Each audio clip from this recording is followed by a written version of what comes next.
मैं सभी विद्यार्थियों का आर्य क्लास यूट्यूब चैनल के अंतर्गत बहुत बहुत स्वागत, वेलकम और जो है अभिनंदन करता हूँ।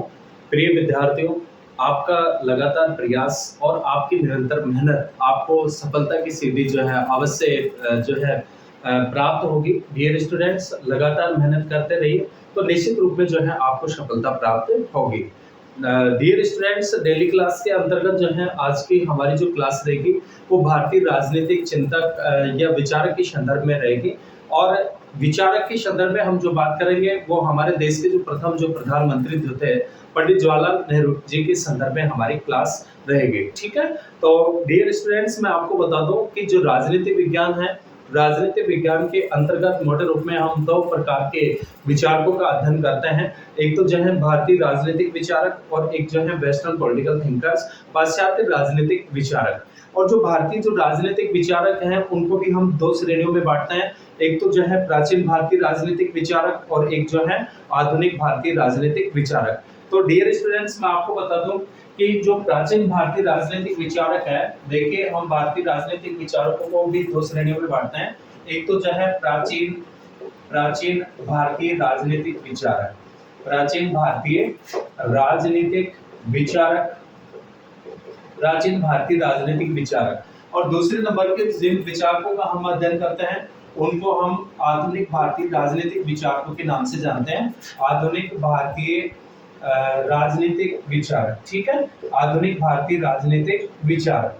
तो जो प्राचीन भारतीय राजनीतिक विचारक हैं जिनमें मोस्टली रूप में जैसे मनु है, ठीक है, इसके अलावा जो है कौटिल्य है और शुक्र। ठीक है, और भी प्राचीन भारतीय राजनीतिक विचारकों की बात करें तो हम जो है हमें जो प्राचीन राजनीतिक चिंतन जिनके विचारों में हमें देखने को मिलता है, राज्य से संबंधित व्यवस्थाएं हमें देखने को मिलती है, नीतियों से संबंधित जो व्यवस्था देखने को मिलती है, उनमें और भी हम प्राचीन विचारकों की बात करें तो जैसे बृहस्पति है, इसके अलावा वाल्मीकि है, रामायण में भी हमें जो है राजनीतिक विचारक देखने को मिलते हैं, विचार हमें देखने को मिलते हैं। और महाभारत के शांति पर्व में भी जो है राजनीतिक विचार देखने को मिलते हैं। तो महाभारत के जो रचयिता हैं वो कौन थे? वेद व्यास। तो इनको तो प्राचीन भारतीय राजनीतिक विचारकों की श्रेणी में हम रखते हैं।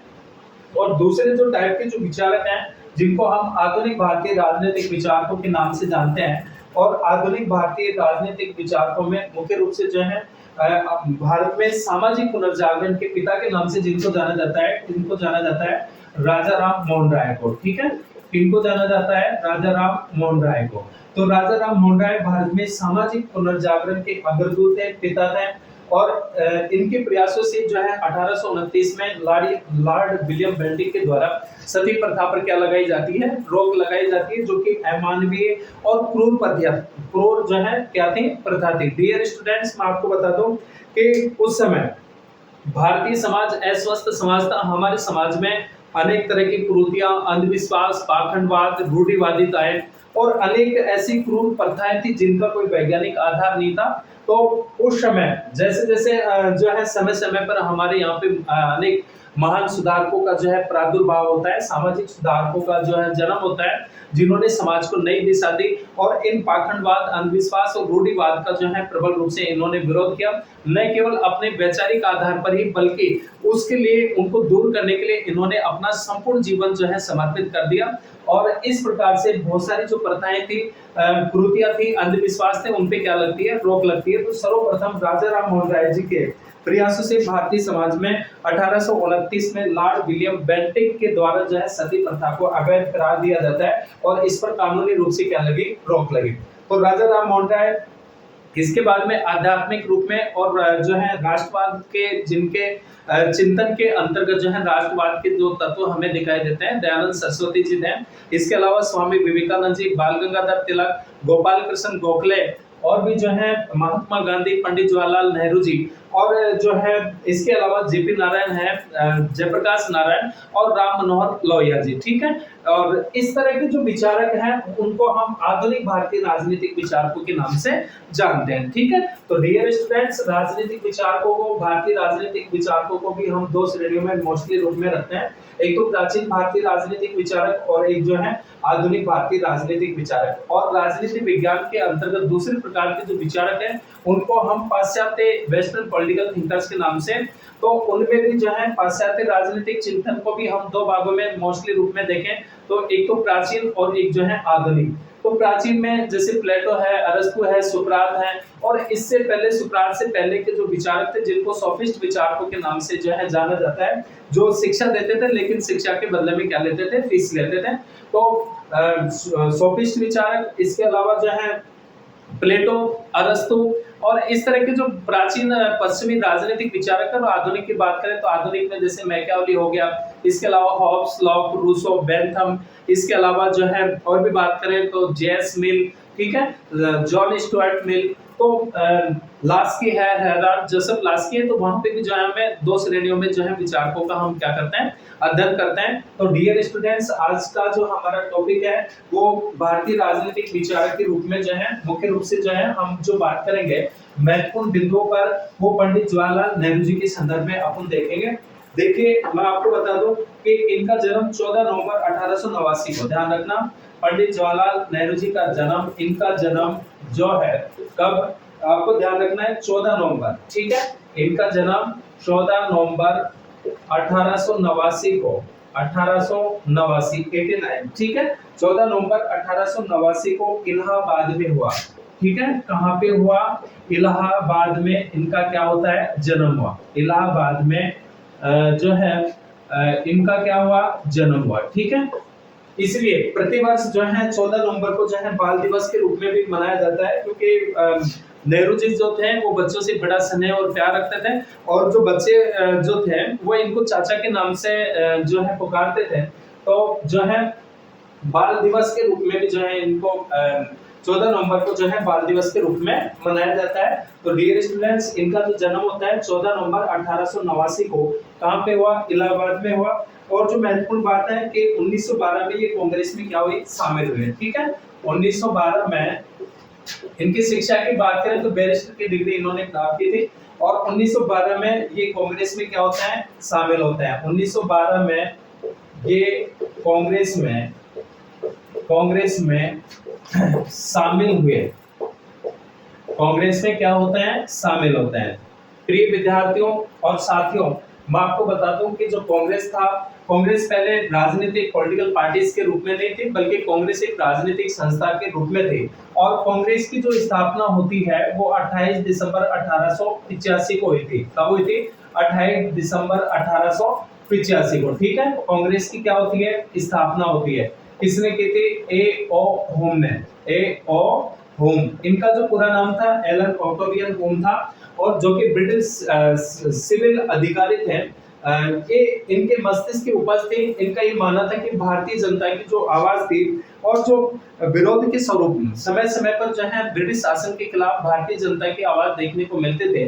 तो इनका विचार था कि भारतीय जनता की आवाज को पहचाना जाए और उसको दबा दिया जाए। इसके लिए एक राजनीतिक संस्था की स्थापना की जाए, जिसके माध्यम से भारतीय जनता की आवाज का क्या लगे, पता लगे। एओ हुम ने जो है लॉर्ड डलहौजी से विचार विमर्श करने के बाद में जो है इन्होंने कहा कि भारत में राष्ट्रीय कांग्रेस की क्या कर देनी चाहिए, स्थापना कर देनी चाहिए। पहले जो इसका अधिवेशन होना था वो पूना में होना था, लेकिन वहां पे ब्लैक फेल्जोन के कारण से जो है कांग्रेस का जो प्रथम अधिवेशन होता है वो 28 दिसंबर 1885 को कहां पे होता है, मुंबई में होता है, ठीक है। कहां पे होता है, मुंबई में होता है। और व्योमेश चंद्र बनर्जी इसके क्या बने, प्रथम अध्यक्ष बने। लेकिन कांग्रेस जो है ब्रिटिश शासन के लिए जो है कबर साबित हुई, क्योंकि कांग्रेस के माध्यम से जब कांग्रेस की स्थापना होती है तो भारतीय जो नेता थे, हमारे जो राष्ट्रवादी जो नेता थे, वो एक जगह एकत्र होने लगे और भारतीय समस्याओं के संदर्भ में जो है एकजुट होकर के उन पर जो है विचार विमर्श करने लगे। तो नजदीक जो आए, इस तरह से राजनीतिक एकता की क्या होती है, स्थापना होती है, और धीरे धीरे जो है भारत में राष्ट्रवाद का क्या होता है, प्रचार प्रसार होता है। डियर स्टूडेंट्स, वैसे मैं आपको बता दूं कि राष्ट्रवाद, नेशनलिज्म, राष्ट्रवाद एक ऐसी विचारधारा है जो देश के प्रति प्यार, प्रेम और मर मिटने की जो है सामूहिक भावना होती है, एकता की भावना होती है। तो जब भारत पर जो ब्रिटिश शासन था, तो ब्रिटिश शासन के अंतर्गत भारतीयों में धीरे धीरे जो है राष्ट्रवाद का क्या होता है, प्रसार होता है। और अंततः ब्रिटिश शासन को जो है उखाड़ फेंक दिया जाता है। ठीक है, तो राष्ट्रवाद के उदय के बहुत सारे कारण थे, कांग्रेस की स्थापना थी, इसके अलावा 1857 का प्रथम जो स्वतंत्रता संग्राम के नाम से जिनको जाना जाता है, वैसे जो ब्रिटिश जो इतिहासकार है उसको मात्र एक सैनिक विद्रोह मानते हैं, लेकिन वास्तविक और सच्चे अर्थों में 1857 की जो क्रांति थी वो क्या थी, वो एक प्रथम स्वतंत्रता संग्राम के रूप में थी, क्योंकि इस क्रांति के अंतर्गत देश के सभी वर्गों ने, सभी लोगों ने बढ़ चढ़ करके उसमें जो है क्या किया था, भाग लिया था। हालांकि 1857 की क्रांति क्या होती है, असफल होती है। उसके बहुत सारे वजह थे, कारण थे कि वे जो है ब्रिटिश सैनिकों की तुलना में हमारे पास में आधुनिक हथियार नहीं थे। इसके अलावा क्रांति समय से पहले जो है शुरू हो जाती है।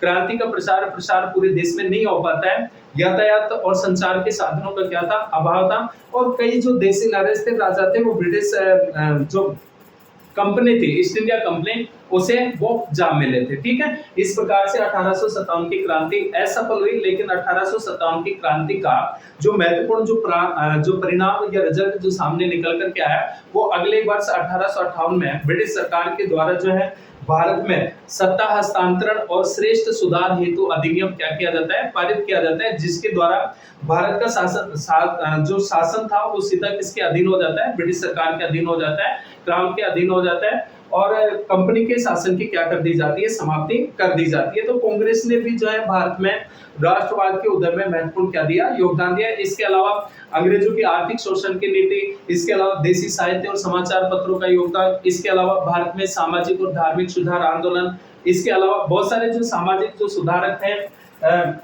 उनका भी मोस्टली क्या रहा, योगदान रहा। इसके अलावा लॉर्ड लिटन की दमनात्मक नीति के संदर्भ में देखें तो इसके अलावा जो है और भी जो है देसी साहित्य और समाचार पत्रों का विकास, भारत में रेलों का विकास, यातायात और संचार के साधनों का विकास। तो इस प्रकार से बहुत सारे जो है कारण थे जो राष्ट्रवाद के उदय के लिए क्या थे, उत्तरदायी थे, और भारत में राष्ट्रवाद का क्या होता है, उदय होता है। तो कांग्रेस की स्थापना कब हुई, 28 दिसंबर 1885 को एक राजनीतिक संस्था के रूप में थी, न कि एक राजनीतिक दल के रूप में। आजादी के बाद में जो है कांग्रेस क्या बन गया, एक राजनीतिक दल, पॉलिटिकल पार्टी, राष्ट्रीय राजनीतिक दल के रूप में। ठीक है, तो 1912 में ये कांग्रेस में क्या होते हैं, शामिल होते हैं, और जो है पहली बार बांकीपुर अधिवेशन में, ध्यान रखना, कांग्रेस का जो बांकीपुर जो अधिवेशन था, कौन सा, बांकीपुर जो है अधिवेशन में बतौर प्रतिनिधि के रूप में शामिल हुए। बांकीपुर अधिवेशन में बतौर किसके रूप में, प्रतिनिधि के रूप में ये क्या होता है, शामिल होता है।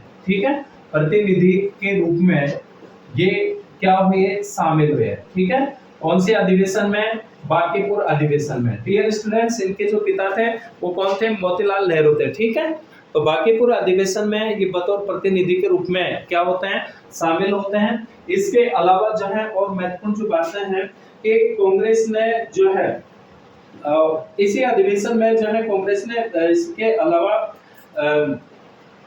इन्होंने गांधी जी के साथ मिलकर के जो है कांग्रेस के ये अध्यक्ष बने, और जो है इसी अधिवेशन में, कौन से अधिवेशन में, 1929 के अधिवेशन में। और 1929 का जो अधिवेशन होता है वो कहाँ पे होता है, लाहौर में हुआ। ठीक है, कहाँ पे हुआ, लाहौर में। और इस अधिवेशन में इन्होंने अध्यक्षता की। ठीक है, कांग्रेस की क्या की, अध्यक्षता इन्होंने की। और इस अधिवेशन के द्वारा ही जो है लाहौर में रावी नदी के तट पर रात्रि 12 बजे मध्य रात्रि को जो है तिरंगा फहराया गया, और भारत में पूर्ण स्वाधीनता के रूप में जो है ये कहें कि पूर्ण जो स्वाधीनता को अपना पूर्ण लक्ष्य जो है घोषित किया।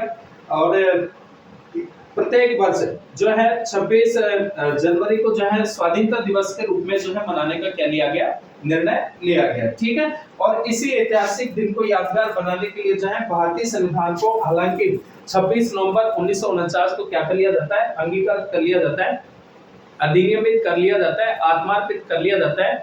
लेकिन इस ऐतिहासिक दिन को यादगार बनाए रखने के लिए जो है भारतीय संविधान को 26 जनवरी 1950 को क्या किया गया, लागू किया गया। ठीक है, तो डियर स्टूडेंट्स, 1929 में जो लाहौर में कांग्रेस का जो अधिवेशन हुआ उसमें ये अध्यक्ष बने, और इनके अध्यक्षता में जो है कांग्रेस के द्वारा जो है स्वाधीनता को अपना पूर्ण लक्ष्य घोषित किया गया। ठीक है, ये विशेष रूप से आपको ध्यान रखना है। और 1928 में साइमन कमीशन के विरोध का नेतृत्व इन्होंने लखनऊ में किया। इसके अलावा 1955 में नेहरू जी को देश के सर्वोच्च सम्मान भारत रत्न से क्या किया गया, सम्मानित किया गया। ध्यान रखना 1955 में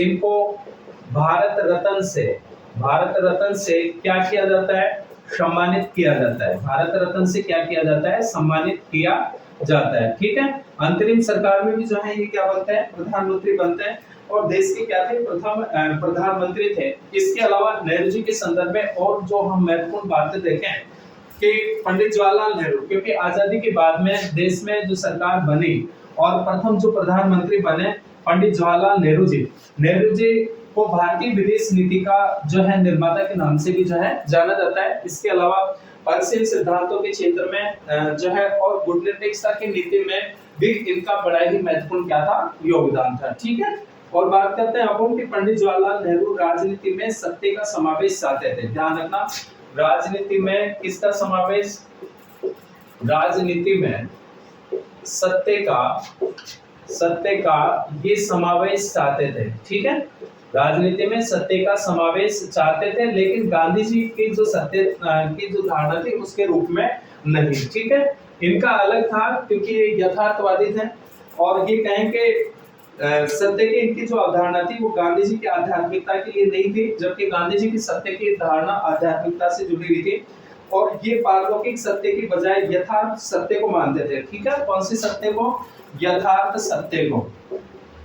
नेहरू जी कौन से सत्य को मानते थे, यथार्थ सत्य को, कि वास्तविकता में जो है वही जो है क्या है, सत्य है। और भारत की गरीबी इनके अनुसार के भी, जैसे भारत की गरीबी सत्य है, अंग्रेजों का शोषण सत्य है, हमारे जीवन की समस्त विकृतियां सत्य हैं और इस सत्य की पकड़ से ही हम उन्नति के मार्ग पर अग्रसर हो सकते हैं। ये गांधी जी के साथ सत्याग्रह में भी भाग लिए, लेकिन गांधी जी के हृदय परिवर्तन की अवधारणा से नेहरू जी सहमत नहीं थे। ये विशुद्ध सामाजिक सुधारवादी थे और लक्ष्य था इनका मानववाद। प्रमुख जो इनका जो लक्ष्य था वो क्या था, मानववाद था। मानव की गरिमा को स्वीकार करना, उसकी क्षमताओं का आदर करना और उसकी प्रगतिशीलता पर विश्वास करना, यही सत्य का सच्चा अनुसरण है। सत्य को अदृश्य ईश्वर से जोड़कर देखना उनकी प्रवृत्ति में नहीं था। ठीक है, इसके अलावा मानव कल्याण के लिए सतत प्रयत्नशील रहना उनके सत्य की क्या थी, पराकाष्ठा थी। ये ध्यान रखना कि इनके सत्य की जो पराकाष्ठा थी वो क्या था, मानव कल्याण के लिए। ठीक है, मानव कल्याण के लिए, जो है मानव कल्याण के लिए सतत रूप से, यानी लगातार सतत रूप से प्रयत्नशील रहना, सतत रूप से क्या रहना, प्रयत्नशील रहना। ठीक है, ये इनके सत्य की क्या थी, धारणा थी। ठीक है, जो कि यथार्थ सत्य में क्या रखते थे, विश्वास रखते थे। इसके अलावा नेहरू जी का विश्वास शासन के लोकतंत्र में था। अगर हम शासन प्रणाली की बात करें तो लोकतांत्रिक शासन प्रणाली के क्या थे, प्रबल समर्थक थे। ठीक है, कौन सी शासन प्रणाली के, लोकतंत्र या लोकतांत्रिक शासन प्रणाली के। और वे अक्सर कहा करते थे कि लोकतंत्र में बुराई हो सकती है लेकिन इससे अधिक राजनीतिक व्यवस्था नहीं हो सकती। लोकतांत्रिक राजनीतिक व्यवस्था से अन्य कोई व्यवस्था को अच्छा इन्होंने नहीं माना कि सबसे बेस्ट जो शासन प्रणाली है वो कौन सी है, वो लोकतांत्रिक शासन प्रणाली है। कौन सी शासन प्रणाली है, लोकतांत्रिक शासन प्रणाली है। और नागरिकों को अपनी रुचि के अनुसार सरकार चुनने की आजादी होनी चाहिए, ऐसा नेहरू जी का क्या था, मानना था।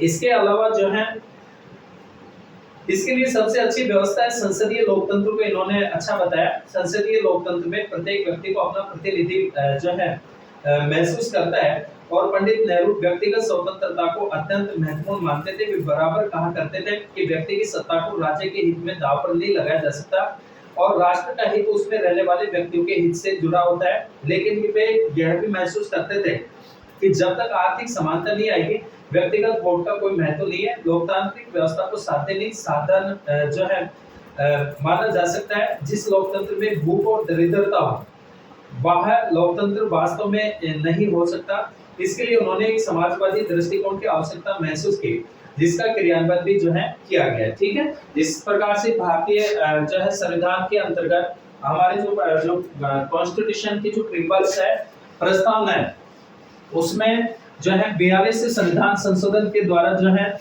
3 शब्द जोड़े गए थे। कौन कौन से? पंथनिरपेक्षता, समाजवाद और अखंडता। ठीक है, तो समाजवाद के जो है विशिष्ट मॉडल को जो है भारतीय राजनीतिक व्यवस्था के अंतर्गत जो है अपना गया है। एक तो जो है वैज्ञानिक समाजवादी थे। कैसे समाजवादी? ये वैज्ञानिक समाजवाद। कौन सा समाजवाद? वैज्ञानिक समाजवाद। ठीक है, इसके अंतर्गत क्या है कि इसमें नेहरू जी समाजवाद में समानता के लिए बाहरी उद्योगों के समर्थक थे तथा वैज्ञानिक तरीकों का प्रयोग करके समाज के परिवर्तन के क्या थे? ये समर्थक थे। इसके अलावा नेहरू गांधी जी की भारतीय धर्म और अध्यात्म को नहीं मानते थे, बल्कि व्यक्ति की स्वतंत्रता और उदारवादी विचारों को अपना करके समाज को परिवर्तित करना चाहते थे।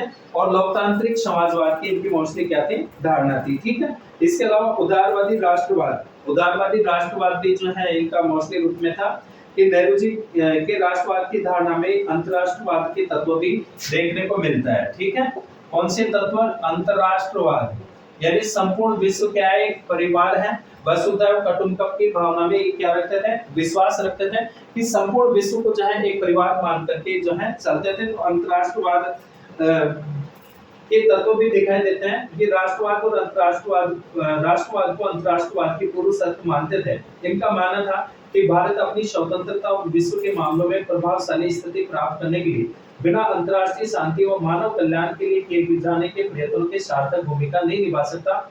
इनका राष्ट्रवाद मानव मात्र की एकता और बिना किसी भेदभाव के समस्त मनुष्यों के अधिकारों और हितों के प्रति क्या था?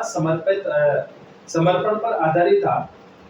इसलिए साम्राज्यवाद और उपनिवेशवाद का विरोध करना इनके अनुसार राष्ट्रवाद व अंतरराष्ट्रवाद दोनों के लिए क्या था? अनिवार्य थे। ठीक है, मोस्टली रूप में ये साम्राज्यवाद और उपनिवेशवाद के प्रबल क्या थे? विरोधी थे। ठीक है, साम्राज्यवाद व उपनिवेशवाद, क्योंकि सैकड़ों वर्षों तक भारत ने इस दंश को झेला है। और किस को? साम्राज्यवाद को और जो है उपनिवेशवाद को। इसलिए ये इसका क्या करते थे?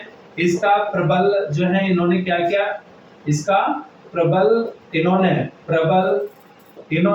क्या किया? विरोध किया। ठीक है, नेहरू जी जो है राष्ट्रवाद और उपनिवेशवाद के प्रबल रूप से क्या थे? विरोधी थे। और जो है अतीत, वर्तमान और भविष्य के मध्य इन्होंने जो है समन्वय पर बल दिया और राष्ट्रवाद हेतु जनशक्ति में आस्था व्यक्त की।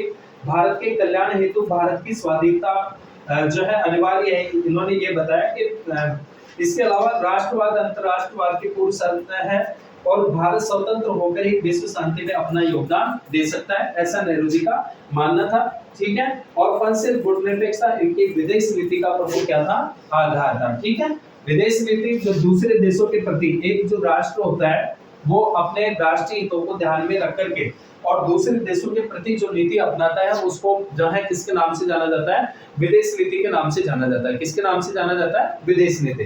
पहले राष्ट्र अपने क्या देखता है? हितों को देखता है कि कौन सी इस प्रकार की जो है पॉलिसी अपनाए अंतर्राष्ट्रीय जगत के प्रति, ताकि उसका अधिक से अधिक क्या हो? हित हो। इसके लिए दूसरे देशों के प्रति जो एक राष्ट्र के द्वारा जो नीति अपनाई जाती है उसको विदेश नीति के नाम से जाना जाता है। और डियर स्टूडेंट्स, जैसा आप जानते हैं कि लगातार भारत में जो प्रथम 3 आम चुनाव में जो कांग्रेस की सरकार बनी स्पष्ट बहुमत से, उसमें नेहरू जी क्या थे? प्रधानमंत्री थे। और इनके निर्देशन में जो है कि भारत उस समय आजाद हुआ था। तो विदेश नीति का जो आधार जो रखा गया वो नेहरू जी के द्वारा रखा गया, जिसमें इन्होंने पंचशील और गुटनिरपेक्षता की नीति का जो है प्रतिपादन किया। उस पर जो है विदेश नीति के अंतर्गत इनको क्या किया? शामिल किया। ठीक है, तो इस प्रकार से नेहरू जी को भारत में विदेश नीति के निर्माता के नाम से भी जाना जाता है। ठीक है, इसके अलावा इन्होंने धर्मनिरपेक्षता पर बल दिया। किस पर बल दिया? धर्मनिरपेक्षता पर। धर्मनिरपेक्षता का मतलब कि राज्य के द्वारा धर्मनिरपेक्षता पर बल। ठीक है, कि राज्य के द्वारा धर्म के आधार पर किसी भी व्यक्ति के साथ में कोई भेदभाव नहीं किया जाए और राज्य के द्वारा सभी धर्मों को समान रूप से क्या दिया जाना चाहिए? संरक्षण दिया जाना चाहिए। तो नेहरू जी ने प्रारंभ से जो है धर्मनिरपेक्षता पर क्या दिया? बल दिया। और नेहरू जी वैज्ञानिक इहलोकवादी, उद्देश्यवादी, अज्ञेयवादी थे। नेहरू जी का यदि धर्म का पूर्ण निष्ठा के साथ सत्य की खोज करना और उसके लिए सर्वस्व बलिदान कर देने के लिए तत्पर होना, तो जो है नेहरू जी ने कहा कि मैं धर्मनिष्ठ हूँ। और जो है इन्होंने हिंदू महासभा का भी जो है विरोध किया। वे धर्म मात्र के विरोधी नहीं थे, अपितु मानव जीवन में धर्म के, किंतु धर्म के नकारात्मक पक्षों की क्या करते थे, आलोचना करते थे। नेहरू जी धर्मनिरपेक्ष राज्य के समर्थक थे। उनका मानना था कि राज्य को धर्म के आधार पर अपने नागरिकों से भेदभाव नहीं करना चाहिए, ठीक है। और नेहरू जी सांप्रदायिकता के घोर विरोधी थे और धार्मिक सहिष्णुता को क्या मानते थे, आवश्यक मानते थे। धार्मिक सहिष्णुता का मतलब कि सभी धर्मों के प्रति जो है समान आदर भाव रखा जाना चाहिए, ठीक है। तो धर्मनिरपेक्षता पर इन्होंने कर दिया। इसके अलावा जो है अब हम बात करते हैं नेहरू जी के लोकतंत्र संबंधी विचार। नेहरू जी के लोकतंत्र संबंधी विचार, नेहरू जी के लोकतंत्र संबंधी विचार, लोकतंत्र संबंधी विचार, ठीक है। तो लोकतंत्र संबंधी विचारों की बात करें तो नेहरू जी के अनुसार लोकतंत्र एक जीवन पद्धति है। इन्होंने लोकतंत्र को एक जीवन पद्धति माना। क्या माना, जीवन पद्धति माना है, ठीक है। कि जीवन जीने की जो प्रणाली है, प्रोसेस है, पद्धति के रूप में वो क्या है, वो लोकतंत्र है। तो लोकतंत्र को एक जीवन पद्धति के रूप में इन्होंने माना है, ठीक है। जीवन पद्धति के रूप में माना है, ठीक है। इसके अलावा जो है जो सहिष्णुता, उदारता और स्वतंत्रता को महत्व देती है। मोस्टली रूप में किस किस को, सहिष्णुता, इसके अलावा उदारता व स्वतंत्रता को प्रबल रूप से क्या देती है, महत्व देती है, ठीक है। किस किस को, सहिष्णुता, उदारता और स्वतंत्रता को। लोकतांत्रिक व्यवस्था का मर्म जो है जनता के कल्याण के प्रति शासन के समर्पण व अधिकार और कर्तव्य के प्रति जनता की चेतना व जागरूकता में निहित है। व्यक्तिगत स्वतंत्रता, समानता और आर्थिक न्याय को मिलाकर के सामाजिक आर्थिक न्याय, व्यक्ति की गरिमा में समन्वय का जो है साधन का है। और नेहरू जी ने विधि के शासन, संविधानवाद और नागरिक अधिकारों पर बल दिया। किस किस पर, विधि के शासन पर, विधि के शासन पर। डियर स्टूडेंट्स, विधि का शासन क्या होता है, कानून के अनुसार शासन। और विधि के शासन के जो प्रतिपादक माने जाते हैं, किसको माना जाता है, वो डायसी को माना जाता है। किसको माना जाता है, डायसी को माना जाता है। इन्होंने विधि के शासन की 3 विशेषताएं बताई। क्या क्या, एक तो विधि क्या होती है, सर्वोच्च होती है और विधि की दृष्टि में सभी समान होते हैं। इसके अलावा विधि का कोई उल्लंघन करता है तो फिर उसको दंडित करने का क्या किया जाता है, कार्य किया जाता है, ठीक है। तो नेहरू जी का जो विश्वास था वो किसमें था, विधि के शासन में। इसके अलावा कॉन्स्टिट्यूशन में जो है, संविधान में। और संविधान क्या होता है, लिखित नियमों का वैध दस्तावेज होता है जिसके आधार पर किसी देश का क्या चलाया जाता है, शासन चलाया जाता है, ठीक है। संविधान या संविधानवाद, ठीक है। संविधानवाद यानी उचित नियमों पर आधारित, जो उचित कानूनों पर है जिनके द्वारा जन कल्याण का किया जाता है। इसके अलावा जो है और बात करें तो जो है मोस्टली रूप में तो इस पर भी इन्होंने, संविधानवाद पे भी नेहरू जी ने बल दिया और नागरिक अधिकारों पर विशेष बल दिया, ठीक है। कौन से अधिकारों पर, नागरिक अधिकारों पर। नागरिक अधिकार, डियर स्टूडेंट, जो अधिकार होते हैं नागरिक अधिकार, अधिकारों के आम पर हम प्रकार की बात करें तो एक तो जो है सामाजिक, इसके अलावा जो है नागरिक अधिकार। नागरिक अधिकारों का जो मतलब होता है कि एक राज्य के नागरिक होने के नाते राज्य के द्वारा जो अपने नागरिकों को जो अधिकार प्रदान किए जाते हैं, कौन से अधिकार कहलाते हैं, नागरिक अधिकार। जैसे समानता का अधिकार है, स्वतंत्रता का अधिकार है, ठीक है। तो ये सभी कौन से अधिकारों की श्रेणी में आते हैं, नागरिक अधिकारों की श्रेणी में। इसके अलावा मूल अधिकार भी नागरिकों की श्रेणी में के अंतर्गत ही आते हैं। और एक आते हैं राजनीतिक अधिकार। कौन से अधिकार, राजनीतिक अधिकार। राजनीतिक अधिकार वे अधिकार होते हैं जो व्यक्ति को राजनीतिक प्रक्रिया में सहभागी होने के अवसर प्रदान करते हैं, ठीक है। जैसे व्यक्ति वोट डालता है, नागरिकों जब वोट डालते हैं तो वोट डालना कौन सा अधिकार होता है, वो राजनीतिक अधिकारों की श्रेणी में आता है। कौन से अधिकारों की श्रेणी में, राजनीतिक अधिकारों की श्रेणी में, ठीक है। तो वोट डालना कौन सा अधिकार होता है, वो राजनीतिक अधिकार होता है। तो विधि का शासन, इसके अलावा संविधानवाद, इसके अलावा जो है नागरिक अधिकारों का प्रबल रूप से इन्होंने क्या किया, समर्थन किया और जो है इस पर बल दिया। लोकतंत्र के संस्थागत और प्रक्रियागत स्वरूपों को इन्होंने संसदीय लोकतंत्र का समर्थन किया, क्योंकि संसदीय लोकतंत्र में उत्तरदायित्व और सामूहिकता पर क्या दिया जाता है, बल दिया जाता है। इसके अलावा जो है लोकतंत्र के उद्देश्य की पूर्ति हेतु विकेंद्रीकरण पर बल दिया। ध्यान रखना विशेष रूप से विकेंद्रीकरण पर, शक्तियों के किस पर, विकेंद्रीकरण पर इन्होंने क्या दिया, बल दिया। विकेंद्रीकरण पर क्या दिया, बल दिया, ठीक है। और विकेंद्रीकरण के अंतर्गत ही जो है भारत में, डियर स्टूडेंट, स्थानीय स्वशासन को अपनाया गया। कौन से शासन को? स्थानीय स्वशासन को या स्थानीय शासन को। और जो है स्थानीय शासन का मतलब होता है कि स्थानीय लोगों को शासन प्रणालियों में के अंतर्गत ऐसे कुछ उनको अधिकार दिए जाएं ताकि अपने क्षेत्र का विकास स्वयं कर सकें, खुद जो है जजमेंट ले सकें। तो जो है लोकतांत्रिक विकेंद्रीकरण के अंतर्गत ही जो है भारत में स्थानीय स्वशासन को अपनाया गया। बलवंत राय मेहता समिति के अनुशंसा के आधार पर जो है राजस्थान में 1957 में जो है बलवंत राय मेहता समिति का क्या किया जाता है? गठन किया जाता है। 1958 में जो है ये अपनी रिपोर्ट सरकार को पेश करती है और इसकी रिपोर्ट के आधार पर ही जो है भारत में जो है राजस्थान के नागौर जिले से, भारत में राजस्थान के नागौर जिले से पंचायती राज की त्रिस्तरीय व्यवस्था का क्या किया जाता है? शुभारंभ किया जाता है स्थानीय स्वशासन के अंतर्गत। पंचायती राज की कौन सी स्तरीय? त्रिस्तरीय। त्रिस्तरीय कौन कौन से? जैसे एक तो जो प्रशासन की सबसे छोटी जो इकाई होती है कौन सी होती है? ग्राम। ठीक है, प्रशासन कहाँ से? गांव से या ग्राम से। तो ग्राम स्तर पे कौन सी होती है? जो है ग्राम पंचायत। ग्राम स्तर पे कौन से? ग्राम पंचायत। इसके अलावा खंड स्तर, दूसरे स्तर, और खंड स्तर पे कौन क्या होती है?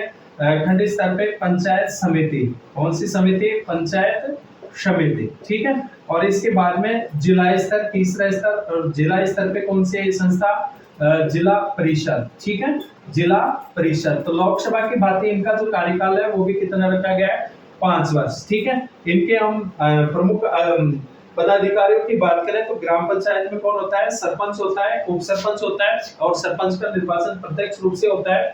ठीक है, उप सरपंच का अप्रत्यक्ष रूप से, जो ग्राम पंचायत के जो वार्ड पंच होते हैं वो मिलकर के अपने में से क्या चुनते हैं? एक उप सरपंच को चुनते हैं। इसके अलावा जो कार्यपालिका में जो सरकारी जो कार्यपालिका है और जो राज्य सरकार के द्वारा नियुक्त जो पदाधिकारी होता है वो कौन होता है? वीडीओ होता है। ठीक है, विलेज डेवलपमेंट ऑफिसर। ठीक है, ये स्थायी कार्यपालिका के अंतर्गत आता है। पंचायत समिति में कौन? प्रधान, और प्रधान का जो निर्वाचन होता है वो भी अप्रत्यक्ष रूप से होता है। उप सरपंच, उप प्रधान। ठीक है, और उप प्रधान का भी अप्रत्यक्ष रूप से, क्योंकि पंचायत समिति को भी वार्डों में बांट दिया जाता है जिनको डेलीगेट्स के नाम से जाना जाता है। और जो डेलीगेट्स होते हैं, पंचायत समिति के जो सदस्य होते हैं वो अपने में से एक प्रधान और उप प्रधान को चुनते हैं। ठीक है, और कार्यकारी जो होता है कौन होता है? बीडीओ होता है, ब्लॉक डेवलपमेंट ऑफिसर, खंड विकास अधिकारी। ठीक है, जिला परिषद का प्रमुख कौन होता है? जिला प्रमुख। जिला प्रमुख। ठीक है, इनका भी अप्रत्यक्ष रूप से एक उप जिला प्रमुख, और मुख्य जो कार्यकारी अधिकारी होता है वो कौन होता है? CEO, chief executive officer, sorry, मुख्य कार्यकारी अधिकारी। ठीक है, तो कहने का मतलब जो पंचायती राज है ये किसके अंतर्गत आता है? ये स्थानीय स्वशासन के अंतर्गत आता है। ठीक है, तो जो है स्थानीय स्वशासन का इन्होंने प्रबल रूप से क्या किया? समर्थन किया, और लोकतांत्रिक विकेंद्रीकरण पर नेहरू जी के द्वारा क्या दिया गया? बल दिया गया। और लोकतांत्रिक सॉरी विद्यार्थियों, लोकतांत्रिक विकेंद्रीकरण की दिशा में महत्वपूर्ण जो है कदम बढ़ाते हुए भारत में पंचायती राज की त्रिस्तरीय व्यवस्था का क्या किया गया? शुभारंभ किया गया। ठीक है, तो इन्होंने प्रमुख रूप से जो है किस पर बल दिया? विकेंद्रीकरण पर। लोकतांत्रिक विकेंद्रीकरण पर किसके द्वारा बल दिया गया? नेहरू जी के द्वारा। और इस दिशा में ही जो है लोकतांत्रिक विकेंद्रीकरण को अपनाते हुए भारत में पंचायती राज की जो त्रिस्तरीय जो व्यवस्था है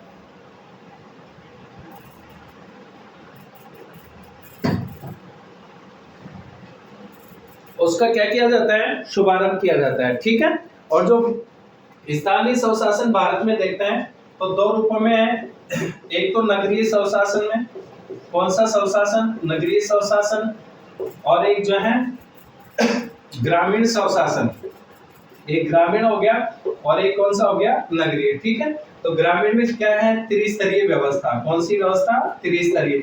और नगरीय स्वशासन के अंतर्गत जैसे नगर पालिका, इसके अलावा नगर निगम, इसके अलावा नगर परिषद, ये कौन से स्वशासन के अंतर्गत आते हैं? ये नगरीय स्वशासन के अंतर्गत आते हैं। और इनसे संबंधित जो संविधान संशोधन है वो कौन सा है? 73वां व 74वां संविधान संशोधन, जिसके माध्यम से इनको जो है संवैधानिक दर्जा प्रदान किया जाता है। ठीक है, अब इसके बाद में